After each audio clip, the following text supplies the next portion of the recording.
Hello my dear friends, welcome back to my channel. कैसे हैं आप लोग? आई होप आप लोग बहुत अच्छे होंगे और आपकी तैयारी बहुत ही अच्छी चल रही होगी। आज हम लोग पढ़ने वाले हैं भू आकृति विज्ञान का प्लेट विवर्तनिक सिद्धांत का विनाशी प्लेट किनारा। इससे पहले हमने 2 लेक्चर्स को कवर किया था जिसमें हम लोगों ने पूरा का पूरा पढ़ा था कि प्लेट टेक्टोनिक थ्योरी के बारे में और किस प्रकार से हमारी प्लेट्स होती हैं। 6 प्रकार की प्लेटों को हमने देखा था। ठीक है, ये आज का हमारा अगला पार्ट है, वही जिसमें हम लोग आज पढ़ेंगे प्लेट विवर्तनिक सिद्धांत का विनाशी प्लेट किनारा। क्योंकि इससे पहले भी हम लोगों ने देखा था कि जो प्लेट्स के किनारे होते हैं वो 3 प्रकार के किनारों को हमने देखा था। ठीक है, तो उसमें सबसे पहला जो था रचनात्मक प्लेट का किनारा, ये हम लोगों ने कवर किया है, रचनात्मक प्लेट का किनारा। और अभी हम लोग इस वीडियो में कवर करेंगे विनाशी प्लेट का किनारा। ठीक है, तो अगर आप लोगों ने इससे पहले वाला वीडियो नहीं देखा है तो उसको ज़रूर देखिए। तो चलिए फिर स्टार्ट करते हैं। अगर आप इस चैनल पर नए हैं तो चैनल को सब्सक्राइब कर लीजिए, क्योंकि ये जो वीडियो है सभी एग्जाम के लिए बहुत हेल्पफुल होने वाला है। तो देखिए, सबसे पहले बात करते हैं विनाशी प्लेट का किनारा। क्या होता है ये? तो विनाशी प्लेट किनारे के सहारे क्रस्ट का विनाश होता है। क्रस्ट यानी जो ऊपर का हिस्सा होता है पृथ्वी का, उसका विनाश होता है, यानी वो जो है पूरी तरीके से टूट जाता है। ठीक है, इस तरह क्रस्ट की निर्माण एवं विनाश की प्रक्रिया साथ साथ चलती है और महासागरों में क्रस्ट का निर्माण होता है तो महाद्वीपों के पास तटों पर क्रस्ट का विनाश होता है। मतलब महासागरों में क्रस्ट का निर्माण होगा तो महाद्वीपों में क्या होगा? तटों का विनाश होता है। ठीक है, ये सारी जो प्रक्रिया है चलती रहती है। तो इस तरीके से जिस किनारे के सहारे विनाश होता है उसे विनाशी प्लेट का किनारा कहते हैं। मतलब जो विनाश होता है, जब आपस में प्लेट्स टकराती हैं तो विनाश होता है, जिसको क्या कहा जाता है? उसको विनाशी प्लेट का किनारा कहा जाता है। विनाशी प्लेट के सहारे 2 प्लेट आपस में टकराती है यानी अभिसरित होती है और अभिसरण की क्रिया कन्वर्जन कहलाती। क्या कहलाती है? कन्वर्जन। अभिसरण यानी आपस में जब ये टकराती हैं, ऐसे 2 प्लेट्स आपस में टकराई तो अभिसरण कहलाएगी यानी कन्वर्जन कहलाएगी। ठीक है, विनाशी प्लेट के सहारे क्रस्ट का विनाश होता है। विनाशी प्लेट के किनारे क्या होता है? क्रस्ट का विनाश होता है।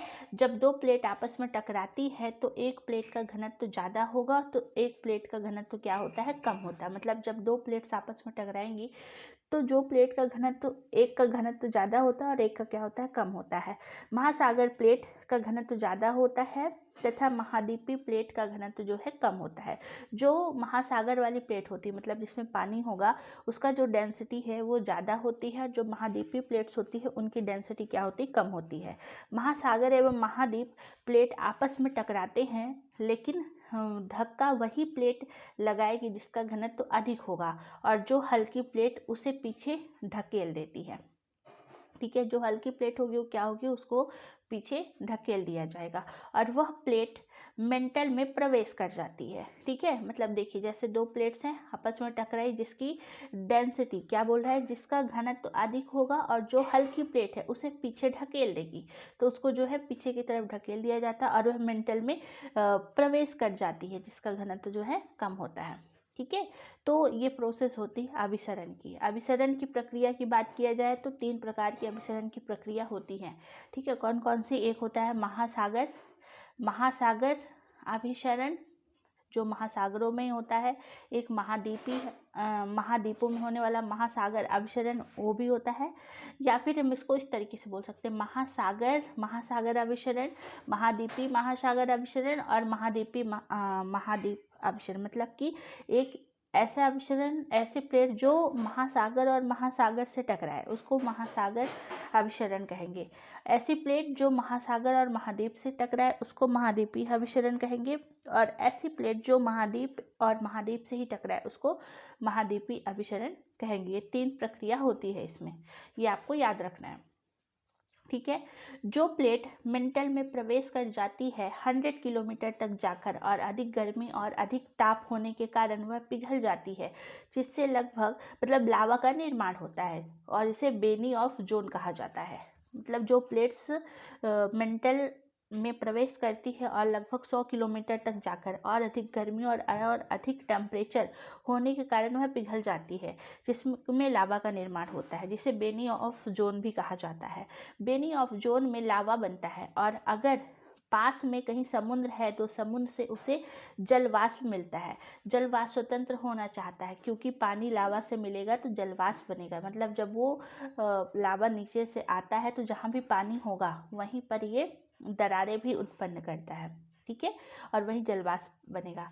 अब देखिए आगे क्या बोल रहा है।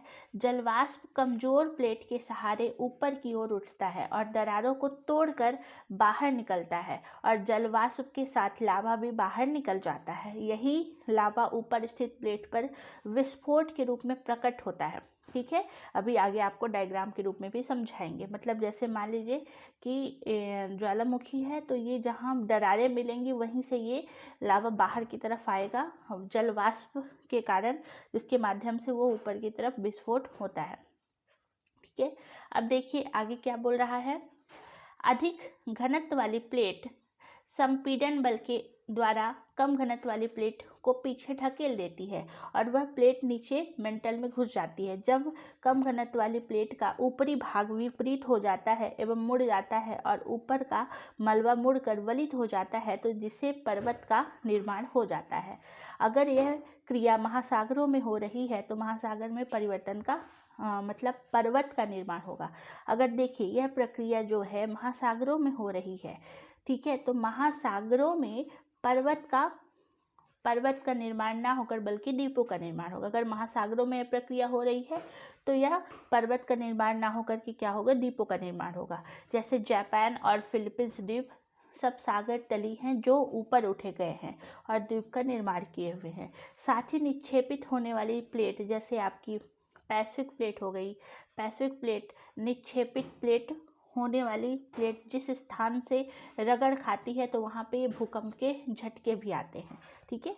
तो इस तरीके से मान लीजिए प्लेट्स है, ये प्लेट्स आपस में टकराई, अगर जहाँ भी जिसकी डेंसिटी कम है वो अंदर की तरफ धंस जाती है और जिसकी डेंसिटी ज़्यादा है वो यहीं पर ऐसे उठ जाती है, तो पर्वतों का निर्माण होता है और ऐसी स्थिति से भूकंप भी आपको देखने को मिलेगा, ठीक है।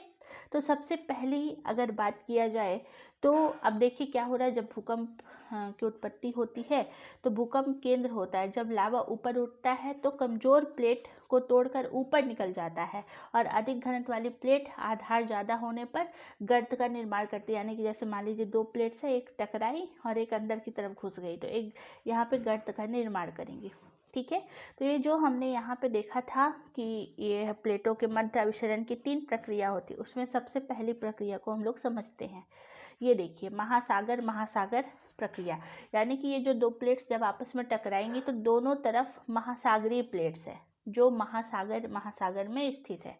ये एक आप देखिए इसको बोलेंगे यूरेशियन प्लेट और ये वाली जो है इसको बोलेंगे पैसिफिक प्लेट। यानी ये जो स्थिति बन रही है ये महासागर अभिसरण की बन रही है, ठीक है। यानी यूरेशियन जिसमें यूरोप और एशिया स्थित है और पैसिफिक प्लेट जिसमें प्रशांत महासागर स्थित है, ठीक है। तो ये देखिए आपकी ये जो प्लेट है जिसके ये दो प्लेट्स आपस में टकरा रही हैं और टकराने के बाद एक प्लेट जो है ये जो पैसिफिक प्लेट है ये अंदर की तरफ धंस गई, ठीक है, धंस गई, दुर्बदता मंडल में प्रवेश कर गई और जो आपकी यूरेशियन प्लेट है यह यहाँ पे ऐसे फोल्डेड हो जाती है, ठीक है ना, अचानक से टकराने के बाद। तो फोल्डेड होने के बाद ये ऐसे पर्वत का निर्माण कर ली, ठीक है, और यहीं पे ज्वालामुखी भी निकलता है और यहीं पे गर्त का निर्माण भी होता है। और मेरियाना गर्त है ये विश्व का सबसे गहरा गर्त, ट्रेंच को ही गर्त कहा जाता है। आप ये देखिए यहाँ पे जापान और इधर फिलीपींस बन गए, ठीक है। तो इस तरीके से ये प्लेट जो है आपस में टकराती हैं और पहाड़ों का निर्माण होता है। और जिसका आखिरी छोर होता है ना प्लेट्स का, ये वाला छोर, इसको बेनी ऑफ जोन कहा जाता है जो लगभग 100 किलोमीटर तक प्रवेश कर सकता है, ठीक है। तो देखिए चलिए समझते हैं थोड़ा एक बार और। दो महासागरीय प्लेट मतलब दो महासागरीय प्लेट के मध्य अभिसरण जिसका सबसे अच्छा उदाहरण प्रशांत महासागर है। तो पश्चिमी प्रशांत महासागर में अभिसरण होता है और मग्न ढाल के सहारे अधिक घनत्व वाली प्लेट कम घनत्व वाली प्लेट को पीछे छोड़ जाती है। मतलब जब ये आपस में टकराती हैं, ये जब आपस में ऐसे टकराएंगी तो जो जिसका घनत्व कम है, कम घनत्व वाली प्लेट को संपीड़न बल के कारण पीछे की ओर ढकेल देती है, जिसके चलते यूरेशियन प्लेट का अग्रभाग मुड़कर ऊपर की ओर उठ जाता है। मतलब जो डेंसिटी जिसकी ज़्यादा होती है वो नीचे की तरफ धंस जाएगी, और जिसकी डेंसिटी कम होगी तो वो यहीं पे ऐसे फोल्डेड हो जाएगी ऐसे, और जिसकी डेंसिटी ज़्यादा है वो नीचे की तरफ चली जाएगी। ठीक है, तो ये आप लोग अच्छे से बना लीजिएगा। अब देखिए आगे, तो जब ये अग्रभाग जो जैसे यूरेशियन प्लेट का अग्रभाग मुड़कर ऊपर की ओर उठ जाता है और वलित पर्वत का निर्माण होता है, तो महासागर के सतह से ऊपर हो जाता है, जिसके चलते पश्चिमी प्रशांत महासागर में बहुत सारे द्वीपों का निर्माण हुआ है। ये द्वीप क्रमबद्ध रूप में बनते हैं और श्रृंखला की तरह दिखाई देते हैं, और इसे चाप भी कहा जाता है। इन श्रृंखलाओं को क्या कहा जाता है? चाप। ठीक है, अब देखिए आगे क्या बोल रहा है। ये क्षेपित होने वाली यानी डंप लगने वाली प्लेट जब 100 किलोमीटर की गहराई में पहुंचती है तो बेनियॉफ जोन का निर्माण करती है, जहां लावा का निर्माण भी होता है। क्योंकि यह महासागरीय क्षेत्र है इसलिए जलवाष्प की कमी नहीं है। यह लावा जलवाष्प के सहारे ऊपर स्थित यूरेशियन प्लेट की कमजोर दरारों को तोड़कर जो है ऊपर की तरफ क्या होता है? उठता है। ठीक है, ऊपर की तरफ आता है और द्वीप समूहों पर ज्वालामुखी क्रिया प्रकट होती है। लगातार लावा का जमा होने पर सभी द्वीपों पर ज्वालामुखी पर्वत पाए जाते हैं। यही कारण है पश्चिमी प्रशांत महासागर पर जितने भी द्वीप हैं सभी द्वीपों पर पर्वत पाए जाते हैं। पश्चिमी प्रशांत महासागर में आल्पेशियस द्वीप चाप से लेकर के ये सारा कुछ आपको नोट करना है, ठीक है ना, याद रखिएगा। तो आलेशियन द्वीपीय चाप से लेकर Japan, Philippines, Papua New Guinea के क्षेत्र में अनेक बहुत सारे ज्वालामुखी की क्रिया होती है। ये पूरा क्षेत्र रे ऑफ फायर का आधा भाग का निर्माण करता है। पैसिफिक प्लेट जिस स्थान से यूरेशियन प्लेट से टकराती है वहाँ पर रगड़ उत्पन्न होता है। इस रगड़ का प्रभाव सबसे ज़्यादा यूरेशियन प्लेट पर पड़ता है। इसके चलते यूरेशियन प्लेट के ऊपर स्थित द्वीपों पर भूकंप के तीव्र झटके आपको महसूस होते हुए दिखाई देंगे। ठीक है, जैसे आप देखिए पश्चिमी प्रशांत महासागर में भूकंप और ज्वालामुखी क्रिया घटित होती रहती है। क्षेपित होने वाली डंप प्लेट जिस स्थान पर क्षेपित होती है वहाँ महासागरीय तल काफ़ी गहरा हो जाता है, और इसके चलते पश्चिमी प्रशांत महासागर में गड्ढों का निर्माण भी हो सकता है। ठीक है, यानी कि यहाँ पे आप देखेंगे कि दुनिया का सबसे गहरा गर्त जो पाया जाएगा आपको कहाँ मिलेगा? प्रशांत महासागर। यहाँ पे प्रशांत महासागर में मिलेगा। प्रशांत महासागर में पाया जाता है, जैसे मेरियाना ट्रेंच, फिलीपींस गर्त आदि और भी अन्य ट्रेंच भी हैं। तो ये हमारा पहला वाला हो गया जिससे कि महासागरीय प्लेट आपस में टकराएंगे। अब हम लोग देखेंगे महाद्वीपीय और महासागर प्लेट, मतलब एक वो जिसमें महाद्वीप स्थित है और एक वो जो महासागरीय है। ठीक है, तो आप देखिए कि यहाँ पे भी किस तरीके से स्थिति बन रही है। इधर आपकी हो गई एक प्लेट और इधर हो गई आपकी कौन सी? दूसरी प्लेट। ठीक है, तो यहाँ पे ये वाला जो हिस्सा आप देख रहे हैं ये एक है पैसिफिक ओशियन, यानी पैसिफिक ओशियन वाली प्लेट हो गई, महासागरीय प्लेट हो गई, और ये वाली आपकी हो गई कौन सी? ये वाली महाद्वीपीय प्लेट हो गई। तो ये महाद्वीपीय प्लेट है, जब इसकी डेंसिटी ज़्यादा है तो ये अंदर की तरफ चली गई जिसको बेनियॉफ जोन कहेंगे, और ये वाली प्लेट है यहाँ से टकराई और टकराने के बाद ऊपर की तरफ उठ गई। तो जो ऊपर की तरफ उठा हुआ हिस्सा है ये अमेरिकन प्लेट है, ये इधर वाली। ठीक है ना, ये अमेरिकन प्लेट है। तो ये अमेरिकन प्लेट जो है आप देखिए ये वाला जो हिस्सा है ये एंडीज पर्वत का निर्माण होता है, और कोटोपैक्सी यहाँ पे ज्वालामुखी भी निकलता है। ठीक है, तो इधर एंडीज और रॉकीज माउंटेन का निर्माण हुआ और इधर पैसिफिक प्लेट जो है अंदर की तरफ धंस गई, और यहाँ पे एक बहुत गहरा गर्त का निर्माण हो जिसको बोलेंगे पेरू ट्रेंच। ठीक है, तो ये जो हिस्सा है अंदर की तरफ जाता है इसको कहा जाता है एथेनोस्फेयर। क्या बोलते हैं? इसको कहते हैं एथेनोस्फेयर। ठीक है, ये चीज़ आपको याद रखना है। अब देखिए आगे क्या बोल रहा है। कोटोपैक्सी ज्वालामुखी। अब आप देखिए ये जो आपका पर्वत है इस तरीके से पर्वत का निर्माण हुआ। अब यही एंडीज माउंटेन है, ये जो आप देख रहे हैं ये प्लेट्स आपस में टकराई और इस तरीके से एंडीज माउंटेन का यहाँ पे निर्माण होता है। ठीक है। तो यहाँ पे जो है एंडीज माउंटेन का निर्माण हुआ।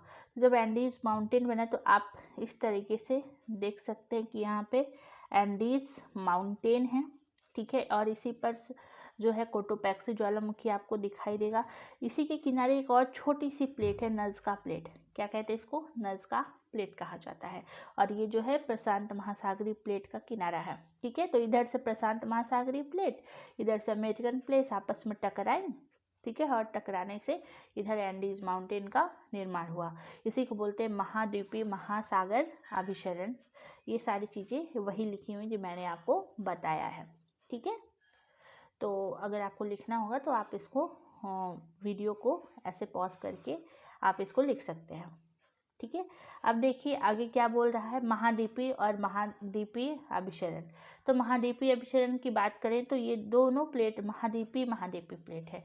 ये इंडियन प्लेट है, ठीक है, ये इंडियन प्लेट है। और इधर यूरेशियन प्लेट, ये इधर ये भी महाद्वीपीय प्लेट, ये भी महाद्वीपीय प्लेट। मतलब दोनों प्लेट जब आपस में टकराई, टकराने के बाद जिसकी डेंसिटी ज़्यादा थी वो अंदर की तरफ चली गई, इसकी डेंसिटी कम थी वो ऊपर की तरफ ऐसे इसी पे ऐसे फोल्डेड हो गई, ठीक है। तो जब ये फोल्डेड हो गई तो यहाँ पे हमारा हिमालय श्रृंखला का निर्माण हुआ। और ये जो प्लेन हिस्सा दिख रहा है यहाँ पे तिब्बत के पठार का निर्माण हुआ।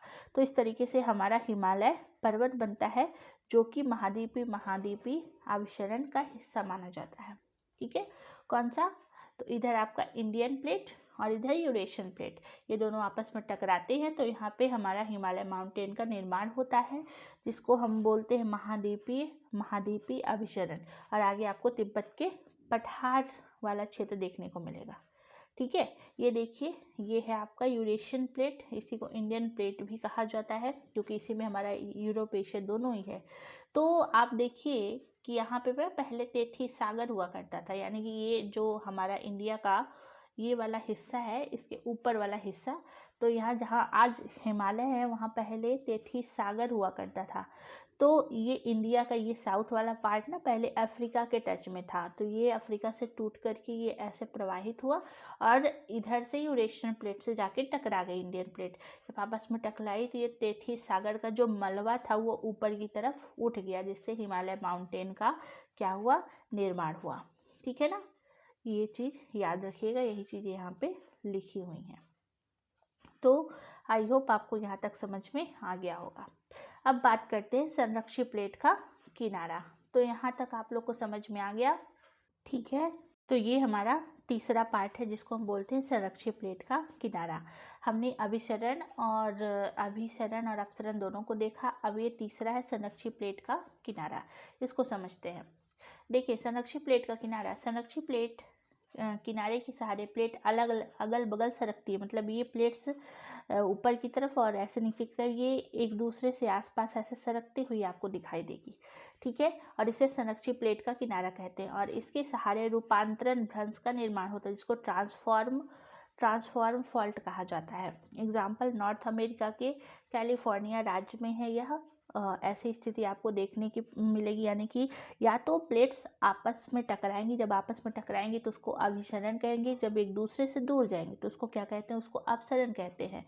और ये ऐसी स्थिति है जब प्लेट्स ना तो दूर जाएंगी ना तो पास आएंगी, बल्कि ये आपस में एक दूसरे से अगल बगल खसकती हुई रहती हैं। तो ऐसी स्थिति आपको नॉर्थ अमेरिका के कैलिफोर्निया राज्य में देखने को मिलेगी, ठीक है ना।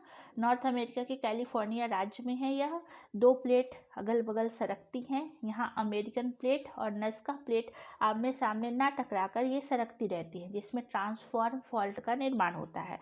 और इसे कहते हैं संरक्षित प्लेट का किनारा, जिसके चलते भूकंप की तीव्रता के झटके भी आपको देखने को मिलेंगे। जब ये प्लेट्स आपस में टकराएंगी तो भूकंप के झटके भी आपको देखने को मिलेंगे।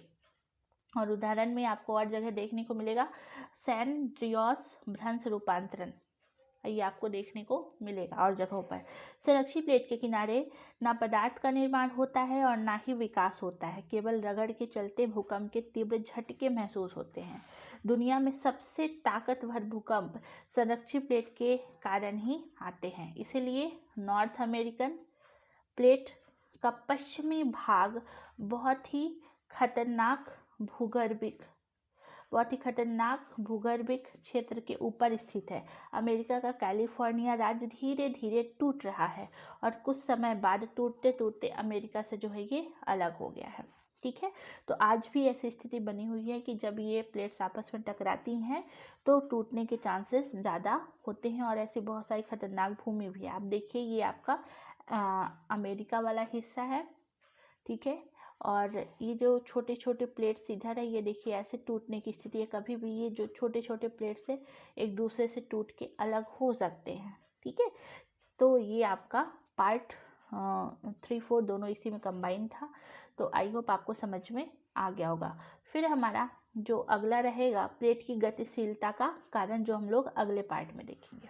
ठीक है, तो आई होप आपको वीडियो पसंद आया होगा। अगर वीडियो पसंद आया हो तो लाइक शेयर सब्सक्राइब जरूर करिएगा।